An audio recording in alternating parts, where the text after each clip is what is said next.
What's up, Business Freedom Podcast listeners? So this episode is, will this crisis make or break you? And been talking a lot about, what happened back in the Great Recession. And every time I mentioned, our agent roster went from 15,000 to 5,000. And I got in at the peak of 15,000. And then over the next 3 years, it went down to 5,000. We're up at 17,000 now. And I fully expect our agent roster to go down to 6,000 to 7,000 here in Charlotte, North Carolina. The last episode I did was, on not so dramatic predictions I have for real estate. I think this is going to trigger a longer economic shift. There's really, I don't know, there's no way to explain how it can't with just the all of the folks losing their job and claiming unemployment, and just think of all the industries that are impacted by what's going on. So I wanted to do an episode where I want to put myself a little bit back in the days where I left my corporate job in 2007. March 5th, 2007 was when I left my corporate job. Our inventory started going through the roof in June 2007. I actually had our statistics pulled up here earlier. I'm going to do homes for sale. Yeah, so I have the stats pulled up here. So in our MLS back in, when I got into real estate, it was 29,000 homes for sale. That was active homes for sale, so active listings. And that was the month I got in, 29,347. It went up to, in August 2010. So what is that? Basically 3.5 years later, it got up to 55,000. 55,000. So it went from, 29, so roughly 30 to 55,000. So it doubled. And so how did I make it through? And I want to sort of give you the actual things I did back then, instead of saying, now, what I would do now. I want to think back, and I took notes on 3 things I did back then that I think will really serve you well. And one of them's you're not going to like one of them. And let me start with the one that you're probably not going to like. The one you're not going to like is that you probably have to go back to doing things that you maybe thought you were out of doing. So I think a good market, what's the expression? A rising tide raises all ships. I think we've seen a lot of that for the last 4 or 5 years, is that there was just a lot of transactions to go around. If you look at closed sales in Charlotte, there's 71,000 in March 2020, or that's the trailing, I think that's the trailing 12 months. No, I think that's on a monthly basis. No, I don't know. Either way, it went from a low of 30,000 all the way up to 71,000. And so you're going to have to go back to doing the things, the disciplines that are going to help you get busy. And it's going to take 2 to 3 times more activity than you probably want it to if you're going to stay in real estate. And I say it that way. I believe our roster is going to at least be cut in half, if not a third of what we've seen, our peaks. We're at 17,000 in Charlotte, could get as low as 6,000 to 8,000 is my prediction. Maybe the next 2 to 3 years. I think this economic event post-COVID is going to be a multiple year event. I think there's going to be distressed sales, and I think there are folks that can't afford their homes and they're going to miss payments, and the stimulus that the government's doing is not going to dig people out of, a long-term hit on their income. So just know that you're going to have to work really hard if you want to stay in real estate. If you want to stay in real estate. So that's a big if. If you're well established, you're a top agent, or you're running a really well-run real estate team, as long as you double down and everyone in your world doubles and triples down, and your administrators come in and they're willing to do whatever it takes to move the business forward, calling clients, asking for referrals, whatever it takes, they're willing to do it. You will be just fine. That's the opportunity for a real estate team or an agent that has their stuff together. And so that's the first thing I have to tell you, is that you're going to have to do things. You're going to have to work longer hours. You're going to have to do things that you thought you didn't need to do. And it was only the market that was allowing you to be successful, not your effort, not the accountability, not the standards you held yourself to and those around you.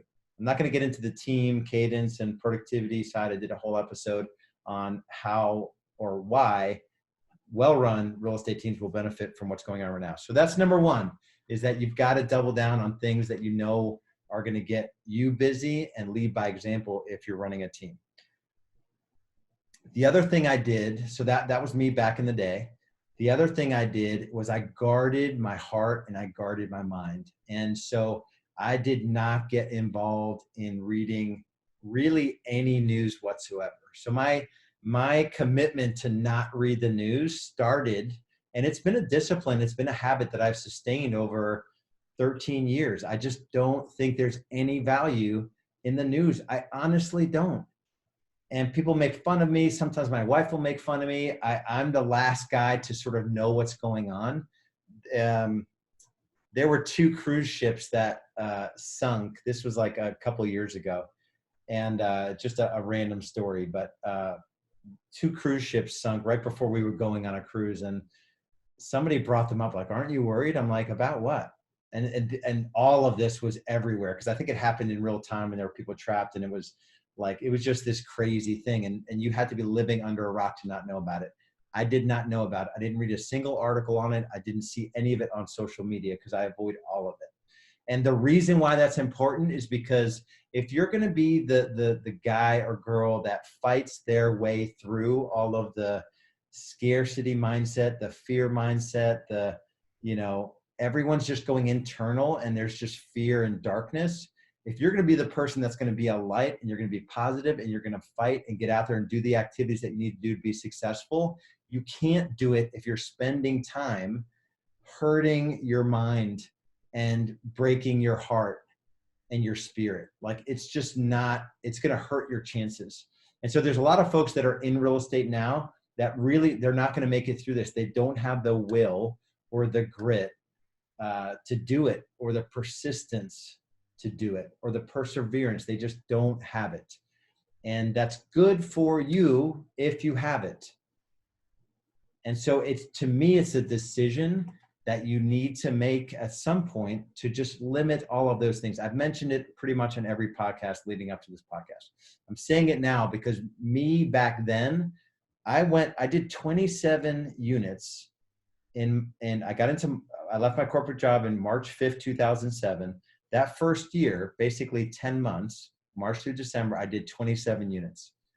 I'd never sold anything before, never had a sales job before, except for like 2 weeks in high school. I sold newspapers door to door, and I did a horrible job at it. So I came in with no sales experience whatsoever. I'd never been a marketer, never advertised anything. I sold 27 units. Then I went on to 44 the second year. So before the end of my first full year, I sold 71 homes with a part-time administrator who I hired in the second year. I'm not saying any of that to brag. I'm saying there's no way I could have done that if I was interested in what was going on around me and how agents, even at that point, were dropping out of the business. The next year, I was able to hire my first buyer agent in 2009. That year, we did 58 units, and I did 54 of them. So my personal production went from 27 to 44 to 54. And then I brought on my first agent, and that launched the team. So 58 to 118 in 2010, and then 178. And the baseline for being in my world was that we're not going to let any of that stuff into our world. We're just going to put our heads down, shoulder to shoulder, and we're just going to fight through this thing. And so new business development and just the habits and the culture of productivity, and like, we've got to report our numbers. We have to account for our time. We have to be open and honest with each other in terms of where we're struggling. That started back in 2007, 8, 9, and 10. And that's when I launched the team in those years. Then we went to 178 with only one more administrator and one or two more agents. And then the year we did 248, I did one transaction in 2012 of the 248, and I built it on the right economic model. And so that's the opportunity that exists that's coming up if you are gritty enough to make it through. And if you're not, no one is going to blame you, right? If there's ever been a time to get off the hook for being in real estate, it is now. And I don't mean that to talk you out of being in real estate. No one's going to blame you if you got out of real estate, because it's going to be hard. Like, people know that failing in this industry is high anyway. What is like 82% of agents that get licensed, they don't renew on their second anniversary in normal circumstances. And this is not normal. So we're going to see a lot of folks not pay their dues and get out of real estate. The third thing, I'm going to combine a couple points here. The third thing I did back then was that I was really grateful. Even though I left a really awesome corporate job, I was really grateful for what I had. I was grateful for the opportunity to help folks, even though I wasn't the best real estate agent. I didn't love, small talk with buyers or, sellers, or I was very direct. I think people appreciated that. This is the time coming up, so gratitude and also just candor. I was really grateful for the family that I was building. Anders was born in November 2007. I had only been married in October 2006. Kendal was born in April 2010. We had a couple of miscarriages in between, which were tough. I just remember in that time being super grateful for my family and having a chance to do it different than the way I had it growing up. And so I really remember that time, even though it was crazy. I was on the same page with my wife. I said, hey, listen, I'm going to do this it was a means to an end. Learning the job of a real estate agent for me was a means to an end, because I can hire someone to take over that position that I didn't love. So the first thing for me was buyers. And then it sort of went from there. And I had agents on my team that would love to take over all my buyers. And first I just let them do the showings so I can maintain more of the commission and make the economic model work and all that good stuff that we teach in economic model with our members. So that's it. You have to have a daily practice of gratitude. Now I just use 5-minute journal. Back then I just had a feeling of gratitude, and a whole bunch of other things. There was my fourth point is it's along the lines of the grittiness, but the perseverance and persistence. Like, you're going to have to learn to do things differently just because of what's sort of happened, maybe a new way of doing business. And also you're going to have to learn how to be a better marketer. You're going to have to learn how to be a better leader. You're going to have to learn how to hold folks accountable. You're going to learn to get better at your scripts. You're going to have to learn, bits of technology that you can get leverage to reach out to more expireds and physicals and get a higher conversion on those lead sources. So there's this persistence and perseverance that I saw in myself back then that you need to have if you're going to make it through this. And chances are you either have it or you don't.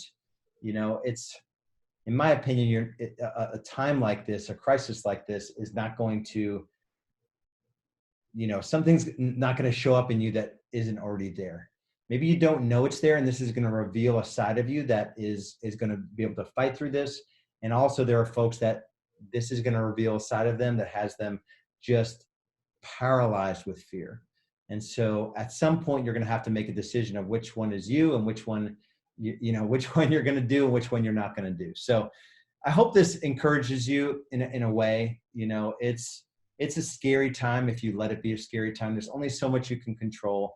I happen to have a faith in something way higher than all of this stuff. And it's funny, this week, in 5 days, April 10th, 2010 is when, in front of like 12,000 people I think it was Time Warner Arena at the time. I forget what it was. It was in Uptown Charlotte. 12,000 people from my church watched me get baptized. So my public declaration of my faith in Jesus Christ 10 years ago. So when I first got into real estate, I didn't even believe. And it was only Mother's Day, right about June 2009, that I took my faith to the next level. I always was curious, that what there was in God and all of that. I had a belief in God. I had just no underpinning of what it meant at all. Wasn't raised in any kind of religion at all, upbringing. So anyway, random thought there. So if you're listening to this on April 10th, it's my 10-year anniversary for my salvation and following Jesus Christ. So that's pretty cool. So for me, that gives me a lot of faith. And you have to have faith in something. If you're not a believer, you have to have faith in a calendar that you're using, a determination to make a life for your family. You've got to sort of pin the things you're going to do, get out of bed and make shit happen on something. And for me, back then, it wasn't my faith because I didn't have it. It was, I had a really jacked up childhood and I didn't want history to repeat itself. And I was going to make a life for my family that they never thought was possible. I mean, I repeated those words over and over and over and over and over again. So my first business plan had these just daily thoughts that, you know, really served me and helped me just keep driving and keep moving and all of that. So I'm going to do an episode on that. That's going to be an episode. I think me going through my business plan, the key components of my business plan, that's going to be my next episode. So much love and respect. If you're struggling, I'm just going to tell you about what we're giving away for this time. It's marketshifttoolkit.com. I'm just giving away 12 trainings that we have already produced that are going to serve you right now in this time. It's marketshifttoolkit.com. And so go to marketshifttoolkit.com. We'll see you over there. Much love and respect. We'll talk soon.